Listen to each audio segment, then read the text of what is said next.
Hi everyone, आप लोगों का स्वागत है रजनी रोहित सिंह यूट्यूब चैनल पे। तो आज अगहन मास की पूर्णिमा है और आज रविवार का व्रत भी है। तो बहुत सारी महिलाएं आज रविवार का व्रत भी की है। तो आज मैं आप लोगों के साथ रविवार की व्रत कथा शेयर कर रही हूँ। अगर आप लोगों को मेरी वीडियो अच्छी लगे तो एक लाइक ज़रूर करें। प्राचीन काल में किसी नगर में एक बुढ़िया रहती थी जो कि प्रत्येक रविवार को रविवार का व्रत करती थी और अपने आंगन को गाय के गोबर से लीप कर भगवान सूर्य नारायण की पूजा करके फिर भोजन बनाती थी और उन्हें भोग लगाकर उसके बाद खुद खाती थी। सूर्य भगवान की कृपा से उसको कोई चिंता नहीं थी। उसके घर में किसी भी चीज़ की कमी नहीं थी। धीरे धीरे करके उसके घर में धन्य धान भरने लगा। उसकी पड़ोसन जो थी ये सब देख करके बहुत जलने लगी उससे। वो गोबर लाती थी अपनी पड़ोसन की गाय के पास से। तो उसने पड़ोसन ने क्या किया कि अपनी गाय को अपने आंगन में छोड़ करके घर में बांधना शुरू कर दिया। रविवार का व्रत आया, जब वो गोबर लेने के लिए गई तो गाय का गोबर उसे नहीं मिला। तब उसने उस दिन व्रत किया, पर ना तो गाय के गोबर से अपने आंगन को लीपी और ना ही सूर्य नारायण को भोग लगाया। और ऐसे ही जब शाम हो गया, वो ऐसे ही निराहार व्रत रखकर सो गई। तब रात में स्वप्न में सूर्य नारायण उसके आए और पूछा भोग लगाने का कारण कि आज तुमने मुझे भोग क्यों नहीं लगाया।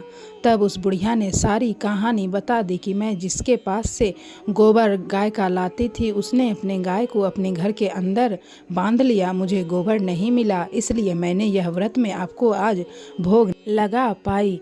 यह सब सुन के सूर्य नारायण ने कहा उसकी माता, मैं आपके भक्ति से बहुत प्रसन्न हूँ। जो मेरा रविवार का व्रत करता है और जो कथा सुनता है उसे मैं निर्धन हो तो धन देता हूँ और पुत्र ना हो तो पुत्र देता हूँ। मैं आपको आपकी आज ये चिंता दूर करता हूँ। आप एक गाय देता हूँ जो सभी मनोकामनाओं को पूर्ण करती है।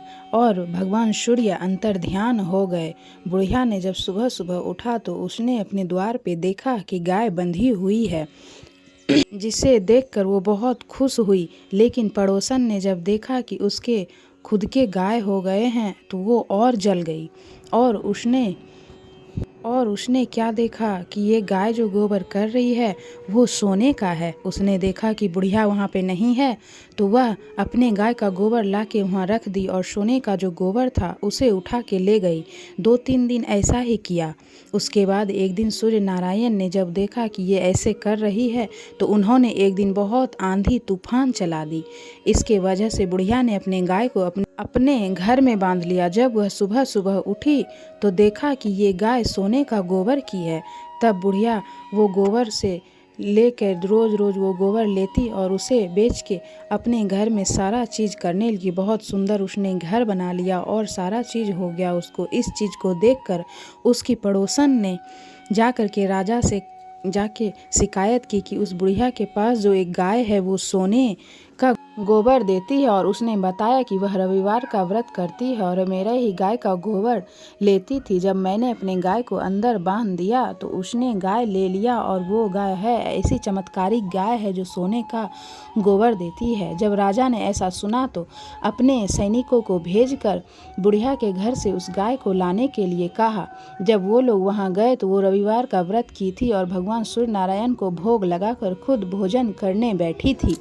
उसने बहुत सैनिकों को रोका पर सैनिकों ने नहीं मानी और उसके गाय को लेकर अपने राजमहल में चला गया। राजमहल जाने के बाद राजा ने उसे कहा कि ये सोने का गोबर देती है तो इसे बाहर ना बांध कर मेरे कक्ष में बांध दिया जाए। इधर बुढ़िया को बहुत दुख हुआ। जब राजा उसका गाय लेके चले गए तो उसने सूर्य नारायण से प्रार्थना की कि उसकी गाय उसे वापस मिल जाए।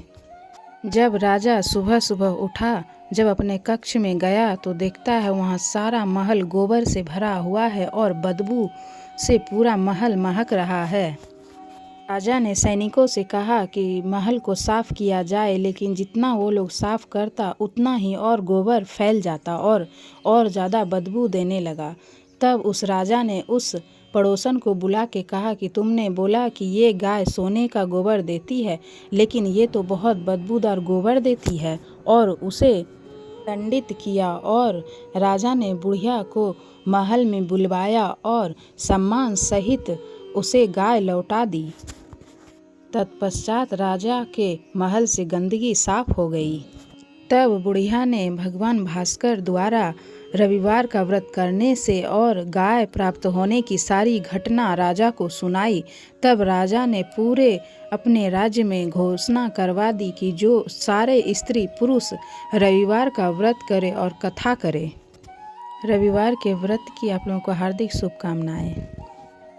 बोला जाता है कि जो यह कथा करता है, जो सुनता है, उसे सूर्य नारायण सब सुख प्रदान करते हैं। जैसे उन्होंने उस बुढ़िया को सुख प्रदान किया, वैसे ही सूर्य नारायण आपको सब सुख प्रदान करे।